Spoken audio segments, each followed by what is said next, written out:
Ndoda ntaure pamusoro pemamwe mistakes ari kuitwa nevanhu vakawanda vari relocator. In my journey I've noticed kuti kune anonzi failed relocation, kutoti vanhu vanoenda kudzokera kuZimbabwe zvotonofaila, vamwe vodzoka zvekare kunana South Africa kwavanenge vabva, vamwe votozongogara but vakutongogara upenyu unonzwisa tsitsi. And in this video ndoda kuti ndishare name about 3 or 4 mistakes dzandakaona dziri kuitwa nevanhu. I will start from this. There's a couple some time ago yakanetsana, and they decided to say ngatiende kumusha, tiende kuZimbabwe, tiende kuZimbabwe, tinotanga upenyu hwedu kuZimbabwe. Hapana agreement, murume nemukadzi vari kutadza kunzwisana hapana zviri kuitika. You know, there's a lot of infidelities inoitika kuvanhu vari mudiaspora, and sometimes people fail to solve manyaya dzavo dziri mudzimba. They end up saying ngatidzokere kuZimbabwe, nekuti tikadzokera kuZimbabwe marriage inotanga kushanda zvakanaka. Let me tell you, marriage inosolvwa muri kwamuri kugara ikoko haisolvwe nekuti madzokera kuZimbabwe. Kana munhu wako achiita zvaanoita, anogona kuona kuti zviita futi ari kuZimbabwe ikoko. So in this couple that I'm going to talk about, they decided to say hande kumusha. The wife had to push hande kuZimbabwe. Kunoitei maybe kana taikoko murume wangu anonodzikama, totanga kuita zvinhu zvedu. And these guys had managed to get a stand. You know, zvema cooperatives zvedu zviya zvekutoita macooperatives muchibhadhara mari. So their stand was out, a very nice stand in a very good suburb. But these people are going not because vakaplan a relocation, not because vakaplan kudzokera kumba. They are just going because musoro mavo vada kunosolve a marriage, my issues ane chekuita nemarriage. Relocation haisi an emotional move. Relocation inofanira kuitwa because of perfect reasons, because of right reasons. Now we're talking about 4 or 5 years down the line, the couple has moved and they've not done anything. They're still in their plastic house, but they have good land and a very good stand, but they have not built anything. And every neighbor atomutsa zimba rake atoisa zijurawo. So that for me is probably a failed relocation. Why? Because you have no structure in place, you have no plan in place, in place, you relocated for the wrong reasons. You should be very, very careful. Kuti ma reasons are push out to dzokere kumushande. Don't be moved and pushed the joy and the things that you see on social media. My YouTube videos akanaka anokuinspire, but they should not push you to move and relocate uri mu emotional zone. Ngonzwa ne my emotion kuti ndaona wachibika mbambaira nechibage saka nenda uda kutoenda. Let me tell you, relocating kana wakapedza 16 years uri diaspora sen unotoda 3 4 5 years dzekuplana ku relocate. Don't just wake up overnight and say ndakutoenda because ndokunakirwa. There are a lot of things that you don't see. We are on camera 30 minutes, you're on camera 1 hour, but life is 24 hours. You don't see what's happening on the other 23 hours. You're only seeing what's happening in 1 hour. It takes a lot of planning. It takes a lot of work to be able to adjust and to be able to set up structures and things. Zvinoita kuti unorarama a life yekuvara. So don't relocate for wrong reasons. Don't be pressured by social media and YouTube videos. Plan. Kutogara pasi, wototanga kuronga. Then the other thing is also don't make a mistake yeku assigna vanhu kuti vakuvakire or vakisire ma structures yousipo and vanhu vacho usingava trust. I remember when I was building my 5-room cottage, the one that I posted in my other video. Ndakatanga kuti unoza zvinhu zvakachipa zvodhura. I had to say some relatives ndikumbura munondivakira imba ndamunisa foundation, this is the plan, ndatonyora pabepa, ndikatumira vanhu pabepa riya vakanoroona vakati, oh, that's the plan. Then they started building. Vakambotanga kutoisa foundation. I had a party, children's party at my place Square Point. Mapata ndo anzoita every year. Vana vaungana. There are guys vangaenda kuparty, vakatora maphotos. From the photos I could tell kuti tichiri pa foundation ichangokwira but imba yakatobhenda iyi. Ende vachiti zvinozogadzirika patinozoplaster, panozogadzirika pachazoplaster. Kubhenda kwakadai kunogadzirwa pakuplaster, pozoenzaniswa nekuplaster. Zviri kwerezvo. And I taken munhu because munhu close family relative and angari cheaper. Zvakachipa zvinodhura. And actually had kuti imba ibviswe. I had to tell them no, this can't be. Ndomunopasa mutangidze kutochera foundation titotanga kuita set up again. Then to start again. So dakuti kana wafunga kuplana, because planning is the best thing that you can do for yourself if you want to relocate. And if you want to relocate, plan. In the plan yako kana uri uya anoda kuzongoenda zvagadzirwa, find a professional person. Taura navanhu vakafananisa na Pastor Chirume tiripo, utudze Pastor Chirume ndaona wakakati indototi ndiripo paground ndakutounderstand iwe senge yangu, you are going to pay me for doing those things, but ndiripo paground, handisi hama yako, handisi shamwari yako, handina mahidden agenda. Chandinoda kuziva kuti iwe uri kudiaspora ndo ruziva kurwadza kunoita mari. Ndoda kuona kuti kana pachida ma5 mabig esimende achatengwa 5 ende zvinhu zviri mugwara. If in cases where you can't say pay Pastor Chirume or a person like me, come uya mbopota uchiona kuti zvakamera sei on the ground. Let me tell you, kana ukasangwara uchida kuitirwa zvinhu usipo, pamwe kuti mbira yakashaya muswe nekutumira, kune vamwe vanhu vari dishonest. I know kuti kune vamwe vanhu vakakomborerwa, une hama dzinenge dziri honest, une shamwari dziri honest, but kune vamwe vanhu vanoita take advantage. Pavanongoziva kuti mari kudiaspora ari UK, pauri kutovaka 8 room yako, iye anga achibudiswa ka 3 room kake. I was shocked when I was on the ground. Ndichiona kuti kusimende yacho haimbodhure zvekudaro. Marata ari kungopfirirwa nevanhu mazuva anaya, marata aya asina kupendwa ari $6.50, about $9 akapendwa. And you tell me kuti kana uchida 20 marata I need about $180. But when you are far, this thing kana zvitaura zvinogona kunzimba yako iri, marata ari pamba pako anodiwa pamba pako apa, togona kuda 2000 years marata chete, iwayo marata iwayo. And iwewe kana usina kungwara hauite nguva dzekuzodivhaida kuti saka 1 iri kuita mari into $2,000, $9 kana akapendwa, saka imari. Because mazano kuri kuiswa marata kamazenga mamwaya, kuzongoiswa ceiling mukati. So some of those things you need to be very calculative. It's your hard earned money. Ndiori kushanda, ndiori kumukira, ndiori kuita mashifts, ndiori kupesana nemudzimai wako, mudzimai achienda kubasa, iwe uchipinda mumba, iwe uchienda kubasa, mudzimai achipinda mumba, muchichinjana, hamusitomboonana, hamusitombowakanani. Vamwe vanoonana 1 hour 2 hours hedzo per week, murume nemukadzi vachishanda kudiaspora kuti zviite. After wana mari iyoyo, then you just send, because kwangonzi kuri kudiwa madoframe 200 yemadoframe, umwe 200 yemadoframe, vakuti ngoti 200, alright, ndikandipa world remit, yakutokandwa paworld remit, yakunotorwa kumukuru, yakuiswa. I think you need to be very careful. Don't make mistakes dzekuti unongotumira mari dzausiri kuziva kuti iri kuzoshanda yazodi. And also make comparison. Ita 3-4 quotations from different people before you fully say, alright, ndakuita ichi. Not saying go for the cheaper person or go for the cheaper things, because zvakachipa zvacho zvimwe zvacho zvinodhura. But have your time yekuenda pa internet, search mahardware kuZimbabwe, amene ndana bhola here, whatever mahardware ari kuZimbabwe, kuti kana iri door chiendo chacho chinoita mari, ichi chakasimba chinoita mari. Because muno South Africa can get those cheaper ones from as little as 30 rand, 25 rand, unochiwana chido endo, maki chaiwana kia. But that's $50 US. But you go home, unenge uchiziva kuti pakati kuda maki ekuisa padhori yari iri mukitchen yanda $10. Then you would find it's the same key ekuita $50 kunoko. Guys, handisi kuti womera, but ndiri kuti zvimwe zvacho kana washanda mari yako, you need to see how that money is working. You don't just need kuti ungoita nekuti mari iripo. So don't make a mistake of just sending money without doing proper audits and proper checks dzekuchizoona kuti mari yandiri kutumirai ndizvo here, ndizvo ndo mari yacho here cost yazvinhu, kwete kuti imba yako inokuitira double the cost yainga ifanira kuita. Ndiri papo also engage professionals, engage more professionals kutangira paland, because I've received a lot of messages every day, people saying the latest message yangaiti ndi 1200 ndoda land ndoona kupi. I cannot give you the advice for public panapo, ndogona kuudza kuinbox kuti wona ningi, taurana ningi, ende land yacho uri kuidira kupi. Wait on my research, because for 32 days anandiri kuZimbabwe, these are some of the things that I was seeing.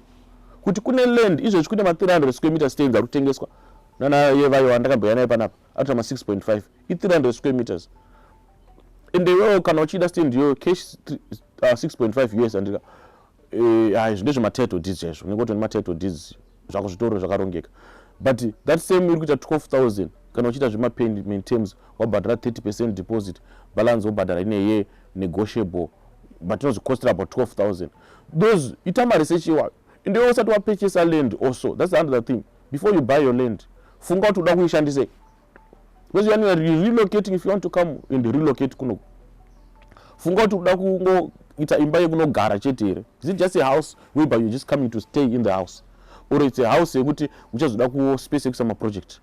If you buy 300 square meters, there's no space yekuti unoita maproject. Patungokwana imba yako negarage kana uchida garage, unless unoda kuisa boy sky 5-room cottage, then could be my projects, but it will be very small.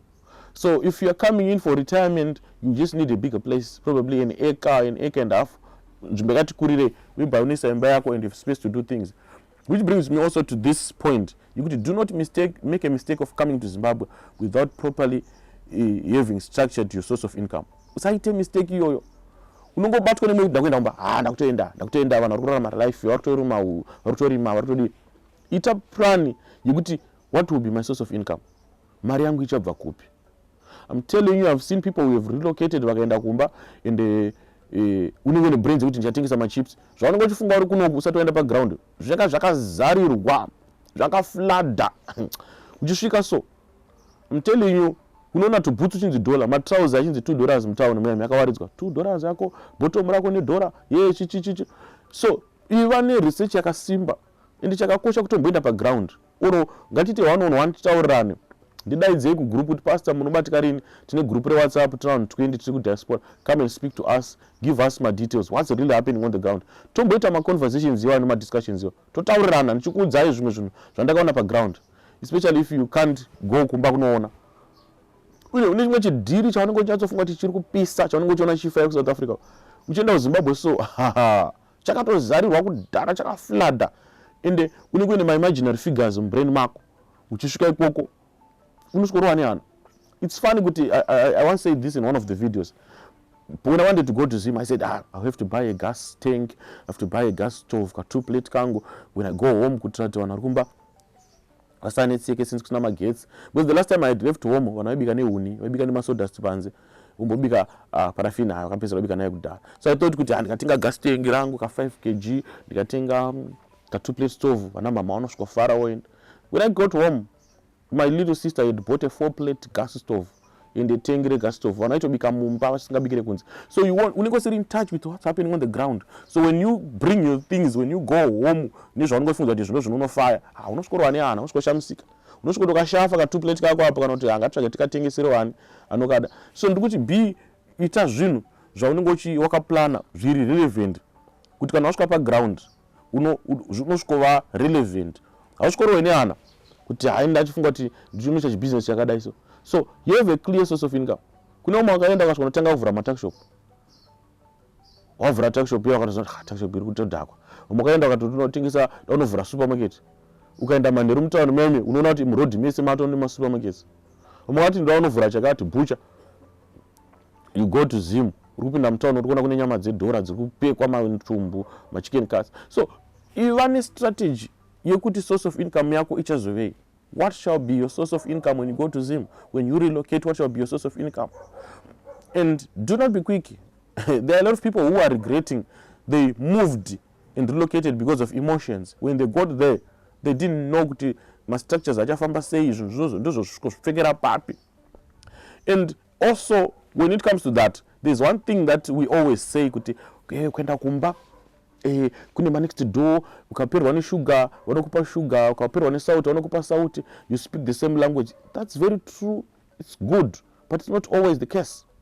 I want to be very honest with you there. It's not always the case. I love a friend of mine, my brother, advocate Atamarara. Vane bhuku ravakanyora nonzi no one is coming. And I'm telling you, no one is coming. Zvaingwedza kutaura ndiri kuti hakuna munhu ari kuzokubatsira. People are busy in life yavo. People are busy kuda kuti zvinhu zvavo zviite nani. Pandaenda kuZimbabwe kuima 2 weeks paipa. Even pandakaenda pa 32 days up. I will tell you this. Ndakasvika so. Ndine makamera angu 2. Ndine plan ndikati my little sister achaita 1 camera achindibatsira patinoenda unoshuta zvatichishuta zvezve. Should be helping. Ndasvika zvanzi mukoma. Ini nditori busy. Ndikutomhanyisa in drive yangu, ndikutodrive yangu, ndite in drive yangu. Then I had to check marine chaimo kuti apfana vanondibatsira vanouya vachibata kamera ndiani, even if I'm to pay them every day. Ndakashaya marine mangu, ndakashaya mfana aritori decent kuti anodressa obo ari sober mind, haasi kuita zvemadhaki. Ndakamushaya. I remember to meet one of my friends, long time friends, vatakakura now, a lady who was helping me with the camera. And it's funny because unofunga kuti ukashaya munhu mufundisi anobata kamera mari yes kupoeti kumari ndakashaya munhu and I to tell you mari sino come you me with the camera tibatsira tidaiso tatona tutotaura nyaya imwe chete yakatanga kundibatsira chichandikuudza kuti ndechekuti vanhu vane life yavo yavari kuita vanhu vane zvinhu zvavo zvavari kuita zvavatojaira ende usafungidzira uchaona munhu achakubatsira mujeni yako iyoyo kana waifunga kuiita unoita wega. People can give you advice. Inini I'll share with you my own story. People were encouraging me in this and of Zimbabwe. How if you come here, you make money, will help you do this. Kune vanhu vese tingati 10 vaindiudza izvozvo ndofunga 1 munhu ndiye akatozoyaka pa padhuze neni akamira neni.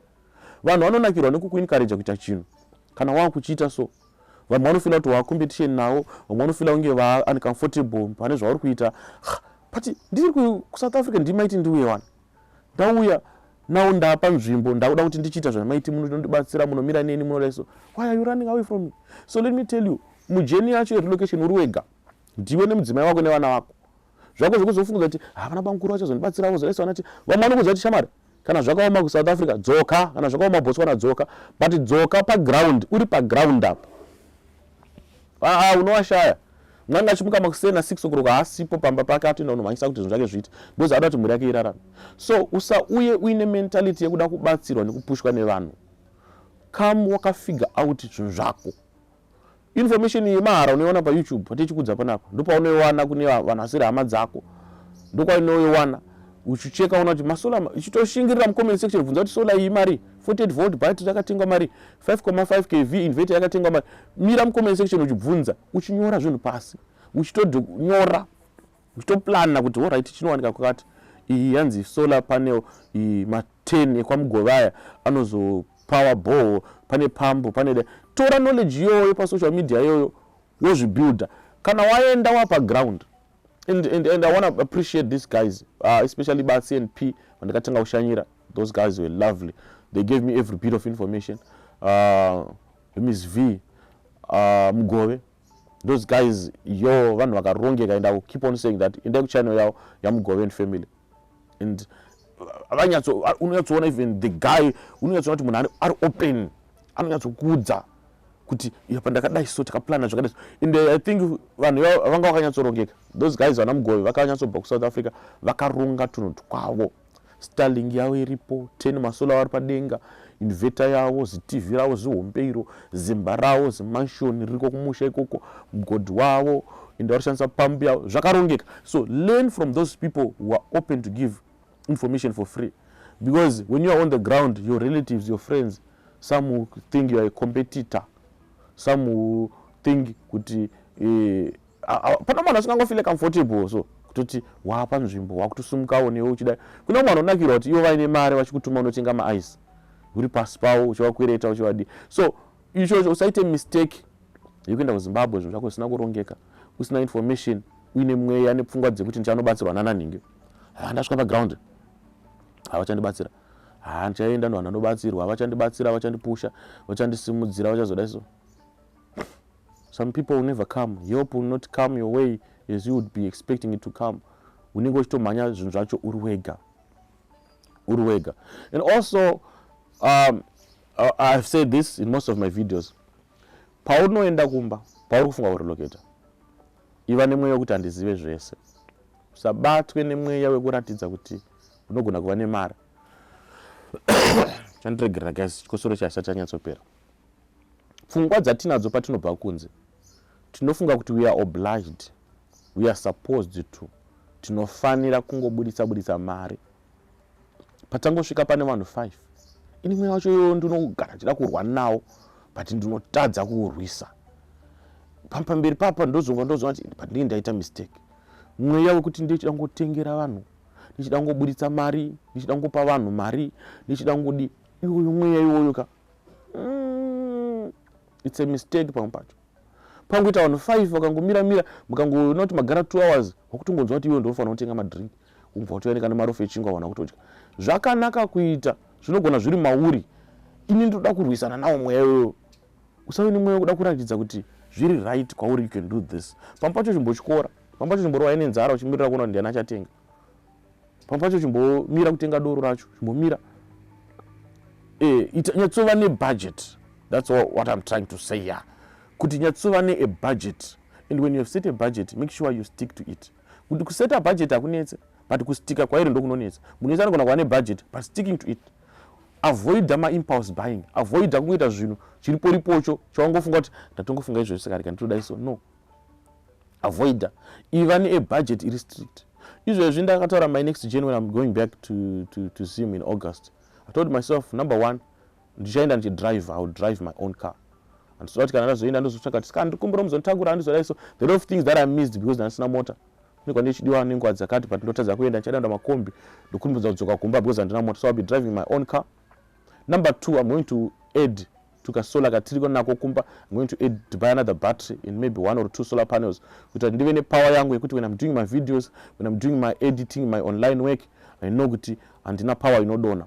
Zvinhu zvandikutaura zvekuronga ndirikuzviziva nekuti ndandiripo paground ndikanosafa. Number 3, I will make sure kuti ndichasubscribe kudata rere kunet rere rima $45 per month rere unlimited.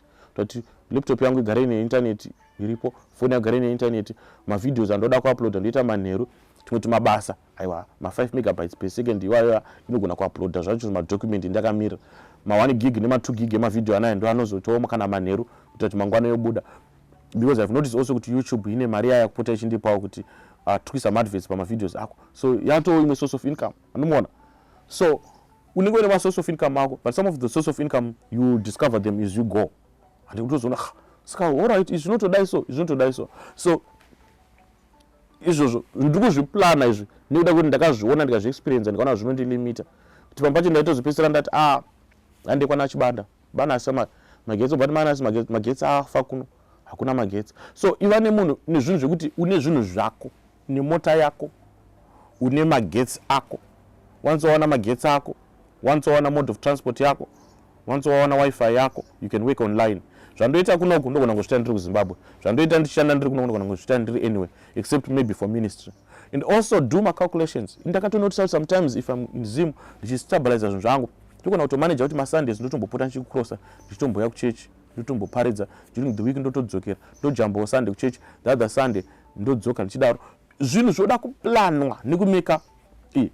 And also ndodamba ndataura this one targeted probably for my ministers of the gospel. Kuna ma founders ari panapa, ma prophets ari panapa. Let me tell you, inini ndakazvitaura kuti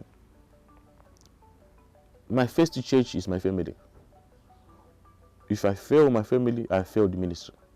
This is one thing chekuti unofanira kuziva kuti Jesu akaenda pamuchinjikwa akafira kereke yake, but kazhinji tine vanhu vaMwari vanoda kutofira futi chechi vanenge vachienda pamuchinjikwa zvekuti mhuri inopedzisira yabvunza Mwari kuti nai baba vangu makavadana here. Make sure in all that you're doing, you're putting your family first. Uri kuzvisa iwe pamberi. Macongregation akanaka, hama dzakanaka dzemcommunity, but consider yourself in all the decisions that you make. Isa mudzimai wako pamberi, vana vako pamberi, isa mhuri yako pamberi. Nekuti mhuri yako ikafara, nezvimwe zvako unoona zvichiendeka. Mudzimai wako akafara. Eish, waipanatara nemudzimai wako apa. It's also one thing that I want you to advise you. Never make a mistake yekuti unoita ma decisions your other half asingafare nazvo asingazivi. Hakuna chinhu chinoitwa nemhuri nababa namai vasingawirirane chinobudirira, never.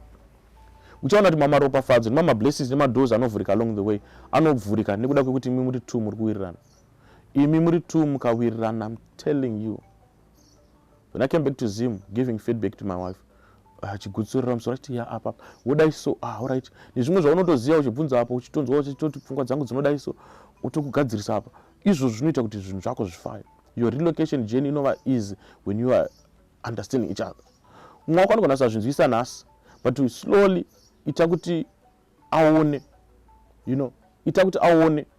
Ndine illustration yandawanzoita kuchechi yandakanyora pasi so, ndakanyora M pasi pabepa so ndanyora M akadai so. Ndandaisa bepa racho pasi rakanyora M. Ndandatora vanhu 4 ndikati yo yamire kunoko. Ndikati uri kuona chi, zvikanzi ndiri kuona manyora M. Ndandatora mumwe ndikati go to the other side, uri kuona chi, zvikanzi ndiri kuona manyora W. Ndandatora mumwe ari ndikati enda uri kuona chi, zvikanzi manyora 3.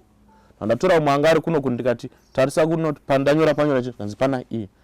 Ndangonyora M, but because vanhu vakamira kwakasiyana siyana, vari kuona M mumwe sa 3, mumwe ari kuona sa W, mumwe ari kuona sa E, depending nekwawakamira. So as a couple, as a family, sometimes unenge uchiona M nekuda kwekwawakamira. So instead yekuforsa munhu akamira kuti hey ndiemu no, slowly push him kuti auye amire kwauri atange kuona zvauri kuona from your side, so that zvino avoid conflicts. Kurelocate, it's an aim that you are seeing sababa wepamba. Amai vari kuona vari kuona zvisingabude, vari kuona zvisingaite. Slowly convince her, slowly move her to see things from your side, kwete kuti unongopusha your thoughts ngoti aurimbwa ubatsira ufunge ukutadza kuona aim akazodai. So no, inyaya yekuti ari kuona chinhu ichocho ari from a different angle and ari right nekuda kweko akamira. So nyaya relocation ngaisangoitwa abruptly, ngaisangoitwa without proper planning, ngaisangoitwa nekuda kuti ndini baba ndakutozviita. No, slowly. And then ndakafarira kuti pandakanoona namugove, the wife said imba ndakatozoiona for the first time ndatouya ndasikatode kudzoka kuZimbabwe. When I saw Batsi and Batsi, the lady was saying, no, there's something but I was going to Zimbabwe. Baba ndo waida kuti nitouya. So sometimes you might not agree at first, but slowly muonese zvakanakira nezvakakakoshera. And kune vantu kutaura now, if you're watching this video and this is your first time hearing nyaya relocation, uchine 2-3 years depending nekuwana kwakunoita income, tora nguva yako, plana. It's a decision. Ndaizviudza kuti handiende ku South Africa. Ndaiti chero zvakadii handifenda kuenda ku South Africa, but musi wandakazvifunga ndikatoplana ndikazopedzisira ndatoya ku South Africa. Ndakunoku ndokona kuzvidza kuti ku Zimbabwe handidzokere, but I tell you, when the wave has hit you, when the core has hit you, you've done proper planning on the ground, unoona kuti kunotoendeka. Kunogoda kuna 2 years, 3 years or 5 years, but kunofana kuendeka, but usangoende nekumhanya. So ndakufunga ndiite video ine kukurakidza some of the mistakes that people are making, and you don't have to make the same mistakes. Don't make the same mistakes. If you've watched this video up to this far, ndokumbira nemweya waMwari, siyawo comment, chingo like up, ungoisawo subscribe, ndokumbirisawo. If you feel good, you can do even much better. You can just join and be a member, so that you just pay that small amount every month to support me kuti ndite mavideos akadai. And when I go back to Zim, I'm promising you zvofana kunge zvakanaka. Toda kuisa kuti madrone chikurakidza kuti piece of land nezvino zvichiitika zvine ka style nekunaka. Anditika zvinotibatsira kuti ndirambe ndichikupai nyaya idzi nekushare journey yanyu nemi. I'm not begging, but I'm just wanting you to be a part of this journey. Tichibatsirana. Kune vane mastand ari kuZimbabwe avanoda kuti ndinoona, kune vakaita maprojects avanoda kuti ndinoona muri kure nekumba, garai mandibata. Namba dzangu dziri mu description umu.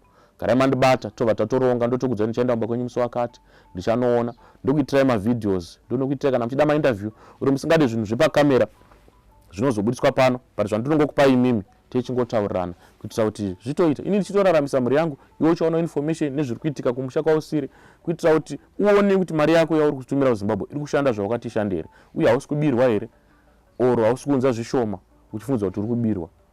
Zita rangu ndinonzi Godwin Chirume, ndokudai zvakanyanya. Till we meet again in my next video. You have a blessed day. Peace.